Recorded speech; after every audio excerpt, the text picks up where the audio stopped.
اس نے قرآن مجید میں نبوت کا ذکر کیا۔ اب یہاں نبوت کی بات آئی، کتنے نبی ہیں؟ 1.25 لاکھ کم و پیش، لیکن جب بطور وصف نبوت کو بیان کرنا چاہا اب اس نے مثال دی، لیکن جب مثال دی کسی نبی اور رسول کی نہیں دی، اس نبوت کے وصف میں جو کمال پر تھا رب نے اس کا ذکر کیا۔ اللہ رب العزت کا یہ انداز ہے، جب بھی قرآن میں کسی وصف کو بیان کرتا ہے ساتھ مثال دیتا ہے تاکہ بندوں کو بات سمجھ آئے، اور مثال بھی اعلیٰ کی دیتا ہے۔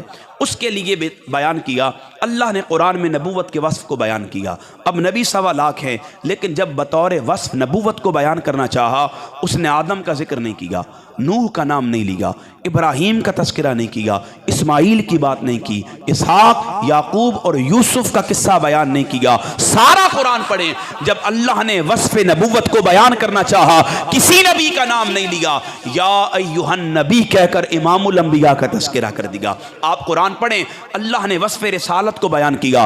اب رسول بالترتیب 313 ہیں، جب وصف رسالت کی بات آئی اللہ نے کسی رسول کا نام نہیں لیا، داؤد کی بات نہیں کی، موسیٰ کا ذکر نہیں کیا، عیسیٰ کا نام نہیں لیا۔ اللہ نے وصف رسالت کو بیان کرنے کے لیے فرمایا محمد الرسول اللہ زین علی محمد ما کان محمد وما محمد الا رسول۔ آپ قرآن پڑھیں، اللہ نے معجزات کو بطور وصف کے بیان کیا، ہر نبی اور رسول کے معجزات کا ذکر کیا۔ ہر نبی اور رسول کے زمانے میں لوگوں کے طلب، وقت کی ڈیمانڈ اور معاملات کے تحت اللہ نے نبیوں اور رسولوں کو معجزات دیے، لیکن جب معجزے کو بطور وصف قرآن میں بیان کرنا چاہا اللہ نے محبوب کی ذات کو سراپا معجزہ بنا دیا۔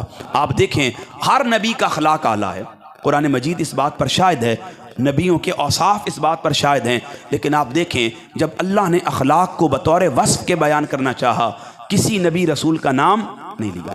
وَإِنَّكَ لَعَلَىٰ خُلُقٍ عَظِيمٍ کہہ کر محبوب کے اخلاق کو بیان کر دیا۔ آپ دیکھیں ہر نبی کی زندگی ہمارے لیے نمونہ کمال ہے، کسی نبی کے بارے آپ یہ جملہ نہیں کہہ سکتے وہ ہمارے لیے رول ماڈل نہیں، ہر نبی ہمارے لیے نمونہ کمال کا درجہ رکھتا ہے، لیکن اللہ نے قرآن میں جب کسی کے اسوہ کو نمونہ کمال بنانا چاہا کسی نبی رسول کا ذکر نہیں کیا۔ لَقَدْ كَانَ لَكُمْ فِي رَسُولِ اللَّهِ أُسْوَةٌ حَسَنَةٌ کہہ دیا۔ اب یہ اللہ کا ایک انداز ہے، اس کا طریقہ ہے، وہ جب بھی قرآن میں کسی وصف کا ذکر کرتا ہے ساتھ مثال دیتا ہے تاکہ بندوں کو بات سمجھ آ سکے۔ اس نے نبوت کے متصل مثال دی، رسالت کے متصل مثال دی، اس نے معجزات کے متصل مثال دی، اسوہ و اخلاق کے متصل مثال دی، معاملات کے متصل مثال دی۔ آپ پورا قرآن پڑھیں، اللہ نے قرآن کو ہدایت کہا، ہدایت تقوی والوں کے لیے کہا۔ پورے قرآن میں اللہ نے تقوی کی مجسم مثال نہیں دی، اس نے تقوی والوں کے احوال کو بیان کیا، معاملات کو بیان کیا، خصائل کا تذکرہ کیا، ان کے محامد کو بیان کیا، ان کے محاسن کو، احوال کو، معارف کو، معاملات کو اللہ نے قرآن میں بیان کیا، لیکن تقوی کی ایک مجسم مثال بھی نہیں ملتی۔ باری تعالیٰ تو نے قرآن کو ہدایت کہا ہے، ہدایت تقوی والوں کے لیے کہا ہے، بتا تو صحیح یہ قرآن جن کے لیے ہدایت بنتا ہے وہ تقوی والے کون ہیں؟ اللہ فرماتا ہے جاننا چاہتے ہو سنو، ان اولیاؤہ الا المتقون، یہ جو میرے ولی ہیں نا یہ سارے کے سارے تقوی والے۔ اللہ نے سارے ولیوں کو تقوی سے تعبیر کیا۔ اب یہاں رک کر ایک بات کے 3 جملے بنانے لگا ہوں۔ کائنات میں اگر کسی کا شرف پہچاننا ہو 3 چیزیں دیکھی جاتی ہیں، تقوی، علم، سخاوت۔ متقی کون ہے، عالم کون ہے، سخی کون ہے؟ کوئی بندہ محنت کرے کسب سے اگر حاصل کرنا چاہے یہ تینوں درجے حاصل کر سکتا ہے۔ اللہ کا خوف دل میں رکھے متقی بن سکتا ہے، جاننے کا ذوق دل میں رکھے عالم بن سکتا ہے، بانٹنے کا شوق دل میں رکھے سخی بن سکتا ہے۔ لیکن جس کی بات کرنے جا رہا ہوں اس علی کا شرف یہ ہے وہ صرف متقی نہیں ہے، وہ صرف عالم نہیں ہے، وہ صرف سخی بھی نہیں ہے۔ کائنات علم میں علم تقسیم علی کی چوکھٹ سے ہوتا ہے، کائنات سخاوت میں سخاوت تقسیم علی کے جوڑوں سے ہوتی ہے۔ اب ایک بات رہ گئی جس کے شرف کے لیے قرآن پڑھا تھا، اللہ نے پورے قرآن میں اس تقوی کی مجسم مثال نہیں دی ہے۔ اب اگر ہمیں کوئی چیز قرآن میں نہ ملے ہم کیا کرتے ہیں؟ بولیں ذرا، پکی بات ہے، پریشان ہیں۔ یہ ذہن میں رکھیے گا، جشن سنایا نہیں جاتا،